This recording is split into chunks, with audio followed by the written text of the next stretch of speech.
Good morning class. Welcome back to my channel. कैसे हैं आप सब? उम्मीद करता हूं कि अच्छे होंगे और पढ़ाई कर रहे होंगे। आज मैं आपके लिए लेकर आया हूं प्राइमरी ऑक्सिलरी का तीसरा और अंतिम वीडियो, जिसमें आज मैं आपको बताऊंगा कि टू हैव फॉर्म, जिसमें हैज, हैव और हैड का इस्तेमाल हम कैसे करते हैं। तो चलिए, वीडियो को शुरू करने से पहले हम लोग जान लेते हैं कि इस वीडियो में हम लोग क्या क्या देखेंगे। सबसे पहले तो हम लोग इसमें समझेंगे कि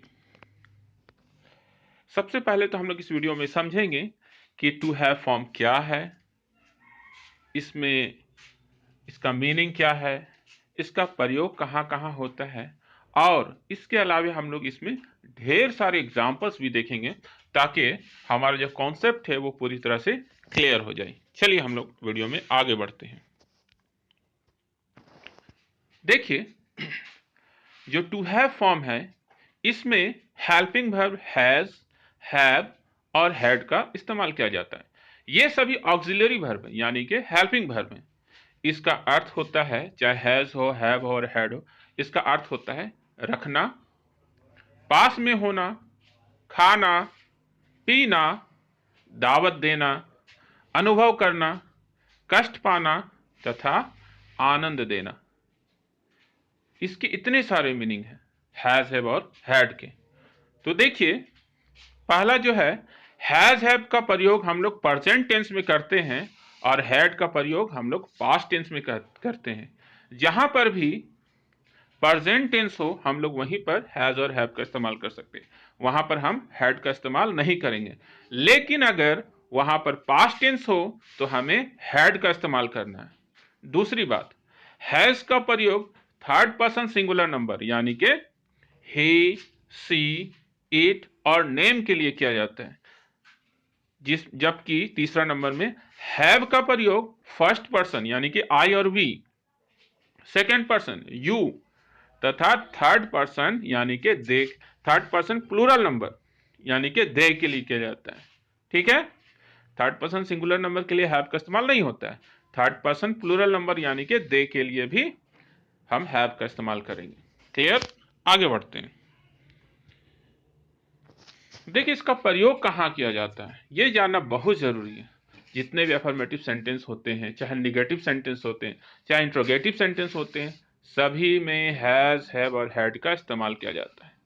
अगर हम इसको एग्जाम्पल से समझना चाहें तो देखिए, जैसे मेरे पास एक घड़ी है तो आई हैव ए वॉच। ये किस टाइप का सेंटेंस? ये पॉजिटिव सेंटेंस है, अफर्मेटिव सेंटेंस है।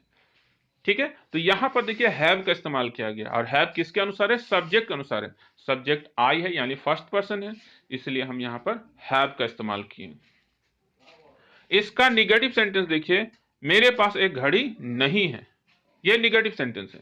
तो आई हैव नो वॉच, यहां पर भी देखिए हैव हेल्पिंग वर्ब का इस्तेमाल किया गया। तीसरा सेंटेंस है, तुम्हारे पास एक घड़ी है, हैव यू ए वॉच, यहां पर देखिए हैव एक हेल्पिंग वर्ब है। ठीक है, तो मैंने तीनों देखा, एक एफर्मेटिव सेंटेंस भी देखा, दूसरा निगेटिव सेंटेंस भी देखा और तीसरा इंट्रोगेटिव सेंटेंस भी देखा कि तीनों में हैज, हैव और हैड का इस्तेमाल होता है। चलिए आगे बढ़ते हैं। देखिए, बहुत सारे सेंटेंस होते हैं जिसमें कुछ स्पेशल रूल को अप्लाई किया जाता है। जैसे जिस हिंदी सेंटेंस में ना है या फिर पड़ा है या फिर पड़ा था या फिर पड़ा, इस टाइप का वर्ड आता है लास्ट में, तो वहां पर कुछ अलग तरीके से हम लोग बनाते हैं, स्पेशल रूल्स उसमें अप्लाई करते हैं। उसमें हम लोग क्या करते हैं, उसमें सबसे पहले हम लोग सब्जेक्ट लिखते हैं, उसके बाद हैज, हैव और हैड का इस्तेमाल करते हैं, उसके बाद इन्फिनेटिव का इस्तेमाल करते हैं।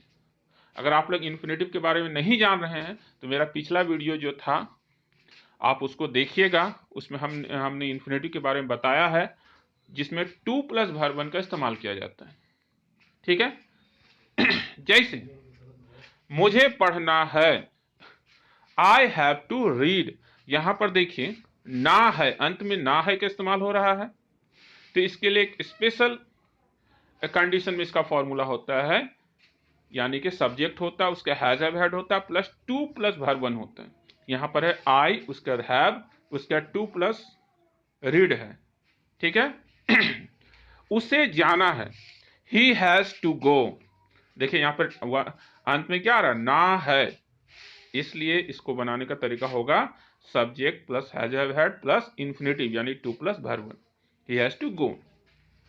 अगला सेंटेंस देखिए, श्याम को लिखना पड़ा, Shyam had to write. Actually ये जो सेंटेंस ये पास्ट टेंस का सेंटेंस है, इसीलिए यहां पर हम हैड का इस्तेमाल किए हैं, ठीक है। मैंने पहले बताया था कि हैज और हैव का इस्तेमाल प्रेजेंट टेंस में होता है, जबकि हैड का इस्तेमाल पास्ट टेंस में होता है, ठीक है। चलिए आगे बढ़ते हैं।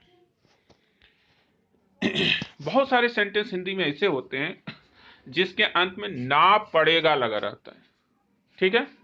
ना पड़ेगा, जैसे मुझे पढ़ाना पड़ेगा, उसे यहां से जाना पड़ेगा, तुम्हें काम करना पड़ेगा। तो ना पड़ेगा जहां पर भी सेंटेंस होते हैं उसको बनाने का क्या रूल्स है, सबसे पहले हम सब्जेक्ट लिखेंगे, उसके बाद सेल और विल का इस्तेमाल करेंगे, उसके बाद हैव का इस्तेमाल करेंगे, उसके बाद इंफिनिटिव का इस्तेमाल करेंगे। एक चीज और ध्यान दीजिएगा, यहां पर मैंने सेल और विल का इस्तेमाल लिखा है, लेकिन अभी जो मॉडर्न ग्रामर है वहां पर सेल का इस्तेमाल होता ही नहीं है, सब जगह विल का ही इस्तेमाल होता है, ठीक है। जैसे मुझे पढ़ाना पड़ेगा, तो I will have to teach, यहां पे देखिए टू प्लस वर्ब वन का इस्तेमाल हो रहा, I will have to teach. उसी तरह उसे यहां से जाना पड़ेगा, he will have to go from here. तुम्हें काम करना पड़ेगा, you will have to do work. यहां पर देखिए टू डू है यानी do to plus verb one है यानी इंफिनिटिव है, यहां पर इंफिनिटिव का इस्तेमाल हो रहा है। तो क्लियर है कि जहां पर जिस सेंटेंस में ना पड़ेगा रहेगा वहां पर हमको सब्जेक्ट प्लस सेल या will plus have plus infinitive का इस्तेमाल करना है। चलिए आगे देखते हैं। अगर आप लोग मेरे चैनल में नए हैं तो प्लीज वीडियो को लाइक कर दीजिएगा और चैनल को सब्सक्राइब कर दीजिएगा। देखिए अगर किसी सेंटेंस में देना पड़ेगा, देना पड़ा रहे, तो उसको बनाने का तरीका क्या होता है। जैसे बाघ को गोली मार देनी पड़ी, उसको परीक्षा केंद्र से निकाल देना पड़ा। तो इस टाइप का जहां पर भी सेंटेंस हो उसे बनाने का क्या तरीका है। तो सबसे पहले हम लोग लिखेंगे सब्जेक्ट, उसके बाद लिखेंगे हैड टू बी, और उसके बाद पास्ट पार्टिसिपल। पास्ट पार्टिसिपल का मतलब वर्ब थ्री, ये याद रखिएगा, ठीक है। तो वर्ब थ्री समझ रहे हैं ना, जैसे वर्ब वन होता है गो, वर्ब टू होता है वेंट और वर्ब थ्री होता है गॉन। इससे हम लोग सिंपल प्रेजेंट भी करते हैं वर्ब वन को, सिंपल पास्ट करते हैं वर्ब टू को, और पास्ट पार्टिसिपल करते हैं वर्ब थ्री को, ठीक है। बाघ को गोली मार देनी पड़ी, the tiger had to be shot dead. देखिए यहाँ पे हैड टू बी इस्तेमाल हो रहा है, इसको सीखिए और अपने डेली यूज में इस सेंटेंस को इस्तेमाल कीजिए। उसको परीक्षा केंद्र से निकाल देना पड़ा, he had to be expelled from the examination hall, ठीक है। यहां देखिए हैड टू बी है प्लस क्या है, पास्ट पार्टिसिपल का इस्तेमाल है यानी कि वर्ब थ्री का इस्तेमाल हुआ है। तो he had to be expelled from the examination hall. आप सभी का बहुत बहुत धन्यवाद कि आपने मेरे वीडियो को देखा। आप इस वीडियो को लाइक कर दीजिएगा और हाँ चैनल को सब्सक्राइब कर दीजिए और वीडियो को शेयर जरूर कीजिए, क्योंकि ज्ञान है वो बांटने से ही बढ़ता है। Thank you.